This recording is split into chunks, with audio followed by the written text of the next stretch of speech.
നമസ്കാരം. ദീപം FIS channel പ്രേക്ഷകർക്ക് സ്വാഗതം.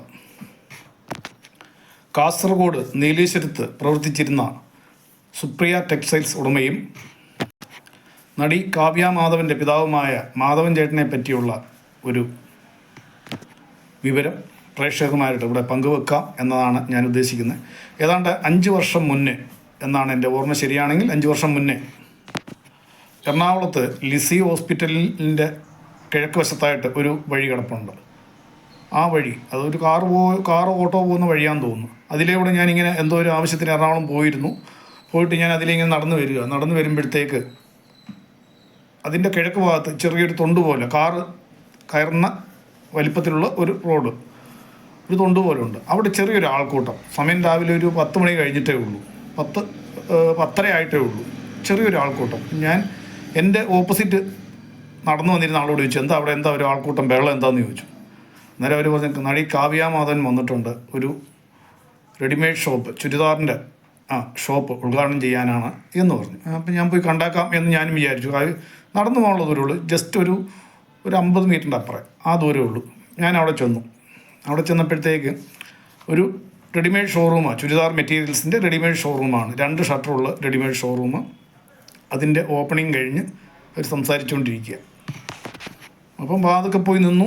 കുറച്ച് നേരം നിന്ന് കഴിഞ്ഞപ്പോൾ ഇവരെല്ലാം അമ്മ, അച്ഛൻ, മകൾ 3 പേരും ഇങ്ങനെ ഇറങ്ങി വരും. അന്നാണ് ഞാൻ കാവ്യ മാധവനെ നേരിട്ട് ശരിക്കും കാണുന്നത്.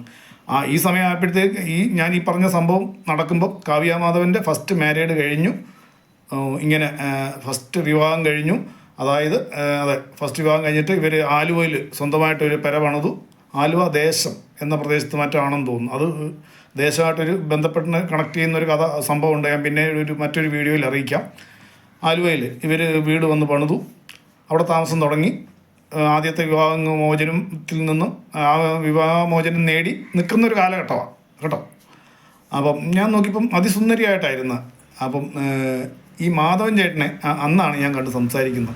മാധവൻ ചേട്ടനെ കണ്ടു. ഞാൻ ചോദിച്ചു, ചേട്ടാ മോളാണ് മാധവൻ കാവ്യയുടെ അച്ഛനല്ലേ, എന്ത് ചെയ്യുന്നു എന്നൊക്കെ. ഞങ്ങൾ ചെറിയ ഇവർ 2nd ഫ്ലോറിലാണ് ആ ഷോറൂം. അമ്മയും മകളും ഇറങ്ങി വരാനായിട്ട് ഒരു 5 മിനിറ്റ് ഗ്യാപ്പ് എടുത്തു. ഈ മനുഷ്യൻ ആദ്യമേ ഇറങ്ങി വന്നു താഴേക്ക്.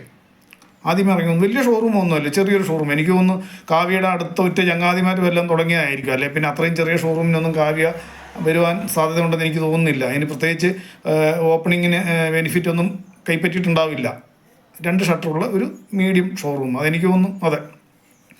അപ്പം ഈ 5 മിനിറ്റ് ഗ്യാപ്പിലാണ് ഇദ്ദേഹമായിട്ട് ഞങ്ങൾ സംസാരിച്ച്. അദ്ദേഹം എന്നോട് ചോദിച്ചു, എവിടെയാണ് വീട്, എന്ത് പണി ചെയ്യുന്നു, എന്തൊക്കെയുണ്ട് വിശേഷങ്ങൾ എന്നൊക്കെ എൻ്റെ കുടുംബകാര്യങ്ങൾ അന്വേഷിച്ചു. ഞാനും അദ്ദേഹത്തിനോട് സംസാരിച്ചു. ഇങ്ങനെ സംസാരിച്ച് ചെന്നപ്പോഴത്തേക്കാണ് ഇവർ അമ്മയും മകളും ഇറങ്ങി വരുന്നത്. അമ്മയും മകളും എന്നെ കണ്ട് പുഞ്ചിരിക്കുകയും ചെയ്തു, ഞാനും പുഞ്ചിരിച്ചു. അത് കഴിഞ്ഞാണ് ഇവർ 3 ആളും കാറെ കയറി പോകുന്നത്. ഇങ്ങനൊരു സംഭവം ഞാൻ ഈ പറഞ്ഞ കൊറോണയ്ക്ക് മുമ്പാണെന്ന് എൻ്റെ ഓർമ്മ. 5 വർഷത്തിൽ കൂടുതലായി. ഇത് എൻ്റെ ഒരു അനുഭവം കേട്ടോ, അല്ല മറ്റുള്ളവരുടെ അനുഭവമല്ല. എൻ്റെ അനുഭവത്തിൽ എനിക്ക് പറയാൻ പറ്റുള്ളൂ. അദ്ദേഹത്തോട് സംസാരിച്ച 5 മിനിറ്റ് സമയത്തിൽ അദ്ദേഹം ഒരു സാധാരണ മനുഷ്യനാണെന്നും എനിക്ക് ഫീൽ ചെയ്തു. വലിയൊരു നായികയുടെ പിതാവെന്നോ അല്ലെങ്കിൽ കോടീശ്വരനാണെന്നോ അങ്ങനെയുള്ള ഒന്നുമില്ല. ഒരു സാധാരണ നാട്ടുപ്രദേശത്തുള്ള ഒരു മനുഷ്യനോട് സംസാരിച്ചതുപോലത്തെ ഒരു അനുഭവമേ എനിക്കുണ്ടായുള്ളൂ. ഒരുപക്ഷെ അദ്ദേഹത്തിൻ്റെ നന്മയൊക്കെ ആവാം. ഇന്ന് മിനിഞ്ഞാന്ന് തന്നെ കഴിഞ്ഞ ദിവസം മരണപ്പെട്ടത് തന്നെ കണ്ടില്ലേ. അധികം ആരെയും ബുദ്ധിമുട്ടിക്കാതെ ഒരു വയ്യാഴിയായിട്ട് വന്ന് കിടന്ന്, ഇപ്പോൾ അവരൊക്കെ അസുഖമായിട്ട് ബന്ധപ്പെട്ട് വീട്ടിൽ കിടന്നിരുന്നെങ്കിൽ, അല്ലെങ്കിൽ ഹോസ്പിറ്റലിൽ കിടന്നിരുന്നെങ്കിൽ അവർക്ക് എത്ര ദിവസം വേണമെങ്കിലും കിടക്കാം. അല്ലെങ്കിൽ അവർക്ക് വിദേശത്ത് അല്ലെങ്കിൽ ഇന്ത്യയിൽ ലോകത്ത് ഉടനീളമുള്ള ചികിത്സ സൗകര്യം ലഭ്യമാക്കുന്ന രീതിക്ക് സാമ്പത്തിക ഭദ്രതയുള്ളവരാണ്. പക്ഷെ അതൊന്നും ഇല്ലാതെ, ഒരു വേദനയും പ്രയാസമൊന്നും ഇല്ലാതെ അദ്ദേഹം മടങ്ങിപ്പോയി എന്നുള്ളതാണ് നമുക്ക് മനസ്സിലാക്കാൻ സാധിച്ചത്. സത്യമാണോ നമുക്കറിയില്ല. അങ്ങനെ തന്നെ ആയിരിക്കട്ടെ എന്ന് നമുക്ക് വിശ്വസിക്കാം.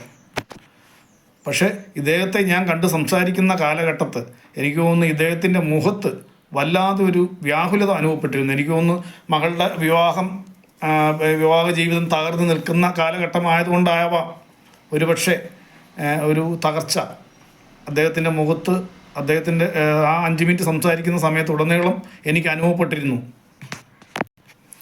മരണമെന്ന പ്രപഞ്ച സത്യം ആർക്കും താങ്ങാനാവുന്ന ഒരു സംഭവമല്ല, ഉൾക്കൊള്ളാൻ പറ്റുന്നതുമല്ല. പക്ഷെ എന്ത് ചെയ്യാം, പ്രകൃതിയുടെ നിയമമാണ്, നമ്മൾ സ്വീകരിച്ചേ മതിയാവൂ, ഉൾക്കൊണ്ടേ മതിയാവൂ. കാവ്യയ്ക്കും കാവ്യയുടെ കുടുംബാംഗങ്ങൾക്കും കുടുംബാംഗങ്ങളുടെയും ദുഃഖത്തിൽ പങ്കുചേർന്നുകൊണ്ട് ഈ വീഡിയോ ഇവിടെ പൂർണ്ണമാകുന്നു. ചാനലിലെ പരിപാടി ഇഷ്ടപ്പെടുന്ന പ്രേക്ഷകർ ലൈക്ക് ചെയ്യുക, ഷെയർ ചെയ്യുക, സബ്സ്ക്രൈബ് ചെയ്യുക, മാന്യമായ വിലയേറിയ അഭിപ്രായങ്ങൾ രേഖപ്പെടുത്തുക. നന്ദി, നമസ്കാരം. മറ്റൊരു വീഡിയോയിലൂടെ വീണ്ടും കാണാം. നന്ദി.